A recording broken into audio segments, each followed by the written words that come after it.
Hello guys, I am Rajat Batra. Welcome back to our YouTube channel. Today we do have a very special guest with us, Mr. Kushal. He is an upcoming associate IT engineer at Shell. He recently got an offer from Shell. Today we'll learn from his interview experience कि इन्होंने कैसे किया, क्या किया, कितने rounds थे, क्या क्या पूछा गया. So Kushal, thanks for accepting our invitation. Can we start with your brief introduction? Yeah, sure. Hi guys, I'm N. Kushal. I'm a fourth year student here at the Thapar Institute of Engineering and Technology. I'm a computer engineering student like others also in Rajat's video. तो मेरे काफ़ी जो 4 साल का जो मेरा tenure रहा है यहाँ पे कैंपस में, मैंने काफ़ी सारे टेक्निकल स्किल्स खुद में लर्न किए, जैसे कि C++, पाइथन और प्रोजेक्ट्स भी काफ़ी अच्छे हुए. तो एक तरीके से काफ़ी अच्छा प्रोग्रेस रहा मेरा कैंपस में. और एक पर्टिकुलर फील्ड मैंने उठाई, डेटा साइंस और मशीन लर्निंग, उसमें भी मैंने काफ़ी प्रोग्रेस किया और यही मेरे को आगे काम आई इस इंटरव्यू एक्सपीरियंस में, जिसके बारे में भी बात होने जा रही है. That was a great introduction, Kushal. So was it an on-campus opportunity or off-campus opportunity? It was an on-campus opportunity here at my own campus. तो कुशाल कितने राउंड्स थे टोटल? तो मेरे 2 राउंड्स थे हमारे इस कंपनी के. तो round 1 was OA online assessment, जिसके 3 अलग अलग पार्ट्स थे. आई गेस एक मेंटल एबिलिटी था, एक टेक्निकल स्किल्स था, कोडिंग राउंड और SQL. तो अगर आप अलग से कहीं से अगर आपको एक्चुअली IT रोल लेना है एक ऐसी कंपनी में, तो आपको अपने कोर स्किल्स स्पेसिफिक जो इनके पूछे गए हैं, स्पेसिफिकली कोडिंग अगर कर रहे हैं तो वो आपको क्रैक करने के लिए लर्न करना ही पड़ेगा. आप बार्ज आउट नहीं कर सकते वहाँ से. नो शॉर्टकट है. हाँ, शॉर्टकट्स नहीं है कोई बिल्कुल. तो जो कोडिंग क्वेश्चन था वो टॉपिक ध्यान है आपको कि किस टॉपिक पे था? यूजुअली एरेज और नॉर्मल DSA टाइप क्वेश्चंस थे. ऐसे कोई हार्डकोर कोडिंग नहीं थी, काइंड ऑफ मॉडरेट क्वेश्चंस. मतलब ऐसे नहीं कि हाँ तुम्हें हार्डकोर ज़्यादा दिमाग लगाने की ज़रूरत है. और सीक्वल कैसा था? सीक्वल एक बहुत ही डोबल टाइप क्वेश्चन था. मतलब इफ आई रिमेंबर 15 मिनट्स का टाइमर था, तो आई गेस 3 या 4 मिनट्स में मेरे से सीक्वेंस निकल गई थी. It was damn too easy. Okay. और टोटल कितना मिनट्स मिले थे आपको फर्स्ट राउंड के लिए? कितना टाइम मिला था? एग्जैक्टली याद नहीं, शायद 1 आवर था, बट इतना मेरे को याद है कि जो कोडिंग राउंड था उसके लिए 45 मिनट्स थे, 45 to 35 मिनट्स थे, 35 45 मिनट्स. बट जो सीक्वल था उसके लिए एग्जैक्ट 50 मिनट्स थे. Okay, great. तो इसके बाद आप सेकंड राउंड में पहुंचे? हाँ, यस. बाद में एक लिस्ट आई हमें, उसमें जो इनफैक्ट मेरे को याद है राउंड 1 के लिए 500 कुछ स्टूडेंट, समवट 500 स्टूडेंट्स शॉर्टलिस्ट हुए थे, एंड राउंड 2 के लिए 150 स्टूडेंट्स अप्रॉक्स शॉर्टलिस्ट हुए. मतलब 150 स्टूडेंट शॉर्टलिस्ट होते सेकंड राउंड के लिए? यस. ओके. सेकंड राउंड क्या था Vishal? Second round was an interview round, a mix of both technical skills and HR. Great. तो उसमें क्या क्या पूछा गया आपसे? अब जैसे बाकी इंटरव्यूज जो मेरे पीयर्स का हुआ था उनका मेरे को आइडिया नहीं, बट मेरे से जो पूछा था it was completely project based interview. Completely project based interview, जिसमें मतलब मेरे जो मेजर स्किल था उस पर जो मैंने प्रोजेक्ट किया था. फॉर एग्जांपल एक्चुअली मैंने एक रिसर्च बेस्ड प्रोजेक्ट किया था, acquiring real time agriculture data for precision farming. तो उसी से उन्होंने डिटेल्स फेच आउट करके पूछे. अब वैसे कई बार ऐसे होते कि आपको अपने प्रोजेक्ट का आइडिया तो है, बट इन डीप नॉलेज नहीं होती. थैंक गॉड उसमें मेरे को इन डीप नॉलेज भी थी, बिकॉज क्योंकि मैंने कॉन्फ्रेंस पेपर लिखा हुआ है एक्चुअली इस प्रोजेक्ट पे. क्योंकि आगे अगर मास्टर्स करनी है आपको, so you need to have, और स्कॉलरशिप चाहिए, सो ये रिसर्च पेपर्स बहुत काम आते हैं. इनफैक्ट मेरा एक सेकंड प्रोजेक्ट भी चल रहा है, स्टिल वर्किंग. तो मतलब बेसिकली आपका जो रिज्यूमे में जो आपने लिखा हुआ है उस पर इन डेप्थ डिस्कशन हुई और आपको इन डेप्थ नॉलेज थी, तो आप बता पाए स्पेसिफिकली प्रोजेक्ट. अगर आपने मेंशन मेंशन किया कि हाँ आपने data science and machine learning आपका कोर, मतलब आपके बहुत सारे टेक्निकल स्किल्स हो, लेकिन कोई ऐसा टेक्निकल स्किल होता है जिसमें आपका ज्यादा एक्सपर्टीज है. जैसे मेरा डेटा साइंस मशीन लर्निंग था और उसमें मैंने प्रोजेक्ट किया हुआ था, रिसर्च. तो इफ आई रिमेंबर 1 आवर के इंटरव्यू में 45 to 50 मिनट्स का इंटरव्यू कंप्लीटली उस प्रोजेक्ट पे था. ग्रेट.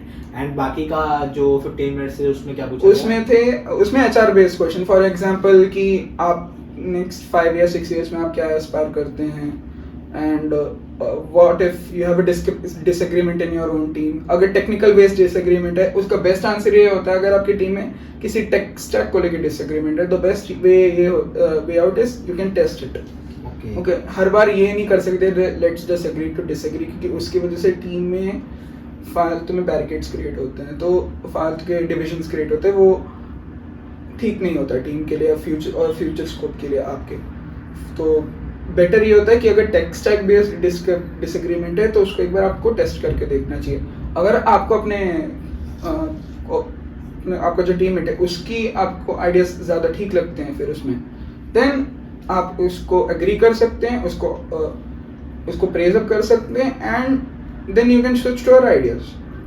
मतलब बेसिकली जो था वो एचआर सॉर्ट ऑफ क्वेश्चंस थे बाद में। हाँ, बिल्कुल after 5 years situation based something of such sort. Yes, okay, तो इसके बाद कोई और राउंड भी था शायद? नो, इसके बाद सीधा शॉर्टलिस्टिंग आ गई थी लिस्ट की। Okay. और उसमें इफ आई रिमेंबर 82 या 83 स्टूडेंट्स सेलेक्ट हुए थे। तो you are one of them Kushal, congratulations. Thank you so much. तो प्लेसमेंट के बाद कैसा लग रहा है? अच्छी फील आ रही है? काफी फील आ रहा है, इनफैक्ट थोड़ा सा अब इंडिपेंडेंट फील हो रहा है। पहले मतलब रूम में बंद होके बस प्रिपरेशन करी जा रहे हैं। इनफैक्ट 2 कंपनीज का ऑलरेडी मैं ट्राई कर रहा था। एक में एमएमटी में मैं इंटरव्यू के लिए शॉर्टलिस्ट हुआ था, तब मेरा क्रैक नहीं हुआ था।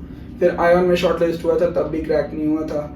बट फिर वो उससे एक क्या होता है, अगर आपके एक आधे इंटरव्यूज क्रैक नहीं भी होते हैं, अगर आपका पहला इंटरव्यू है, so you don't need to worry. एक तरीके से आपको एक लर्निंग एक्सपीरियंस मिल गया कि हाँ आपने क्या मिस्टेक्स किए। तो बट फिर आपको शायद 2 या 3 इंटरव्यूज के बाद अगर आप नेक्स्ट इंटरव्यू के लिए शॉर्टलिस्ट होते हैं, तो आप एक तरीके से बिल्कुल प्रिपेयर्ड हो जाते हैं। अब मेरे भी काफ़ी फ्रेंड्स हैं, अब मेरा एक फ्रेंड है, उसके शायद 3 इंटरव्यूज थे। बायोस में भी शायद शॉर्टलिस्ट हुआ था वो, और 1-2 कंपनीज में और शॉर्टलिस्ट हुआ था। बट उसने फाइनली एट लास्ट पेटीएम का इंटरव्यू क्रैक किया। अब पेटीएम में उसको 10 लाख का पैकेज मिला है। Great. So let me summarize his interview experience for my viewers. There were only 2 rounds. पहले राउंड ऑनलाइन असेसमेंट था जिसमें एसक्यूएल का क्वेश्चन था, कोडिंग का क्वेश्चन था और मेंटल एबिलिटी के क्वेश्चन थे एप्टीट्यूड वाले। और जो सेकंड राउंड था it was for him technical plus managerial, जिसमें इनसे डीप में इन डेप्थ में रिज्यूमे रिव्यू करा गया और प्रोजेक्ट्स पर डिस्कशन करी गई और उसके बाद बेसिक एचआर क्वेश्चन पूछे गए। उसके बाद total of 80 students were shortlisted from Thapar institute.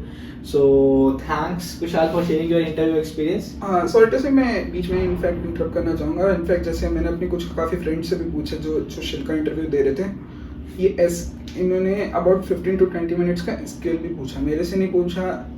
हो सकता है किसी फ्रेंड से भी, तो एसक्यूएल पे भी आप लोग फोकस करिएगा।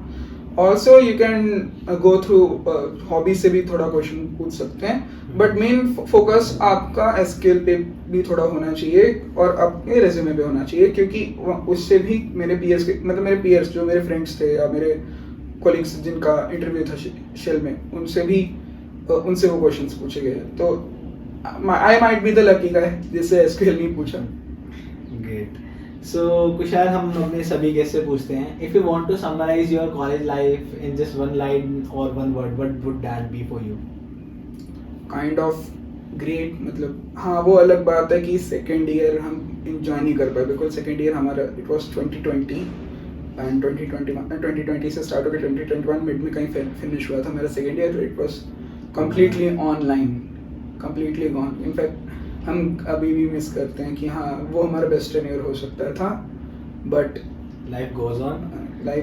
इनफैक्ट थर्ड ईयर में फिर जाके फिर से हमारा बीच में ऑनलाइन टेन्योर शुरू होता है, जब ओमिक्रॉन का एपिडेमिक शुरू होता है, तो वो फिर से मिड टर्म से फिर से ऑनलाइन, बट फिर 4th ईयर से life comes back to normal.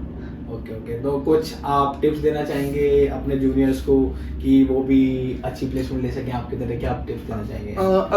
अगर वो टेक रोल के लिए एस्पायर करे तो फर्स्ट ऑफ ऑल कोडिंग पे बहुत अच्छे फोकस करना है। अगर कोडिंग नहीं आती, do take some courses. Coding का आपको कोई भी कोर्स ले लीजिए। अगर दूसरा, आप किसी अगर पर्टिकुलर टेक रोल में आप अच्छे हैं, किसी पर्टिकुलर टेक स्टार्ट में आप अच्छे हैं, फॉर एग्जांपल वेब डेव में अच्छा हो सकता है, मेरा DSML था। कोई क्लाउड कंप्यूटिंग में अच्छा हो सकता है। Do go for some work in that. कोई भी मेजर प्रोजेक्ट, माइनर प्रोजेक्ट्स तो बहुत लोग करते हैं, वो अलग अलग फील्ड्स में करते रहते हैं। बट अगर आप उसमें मेजर प्रोजेक्ट करते हैं और जिसके बारे में आपके पास इनडेप्थ और उसके बारे में आपके पास एक इनडेप्थ नॉलेज होनी ज़रूरी है, कुछ भी पूछ सकते हैं उसमें से। अब जैसे मेरे से भी खुद उन्होंने पूछा कि आपने जब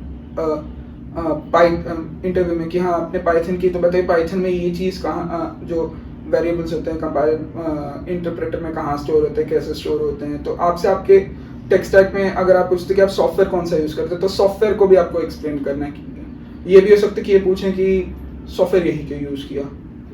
तो इसका आपको नॉलेज होना चाहिए।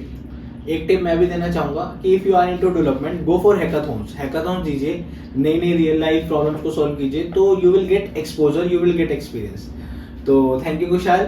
अगर आपको ये वीडियो अच्छी लगी हो तो लाइक करें, शेयर करें और सब्सक्राइब करें। और अगर किसी के मन में और भी कुछ डाउट्स हैं तो मैं इनका लिंक्डइन प्रोफाइल का लिंक डिस्क्रिप्शन में डाल दूंगा, आप इनको पिन करके पूछ सकते हैं। Hope he will help. So thank you, have a nice day.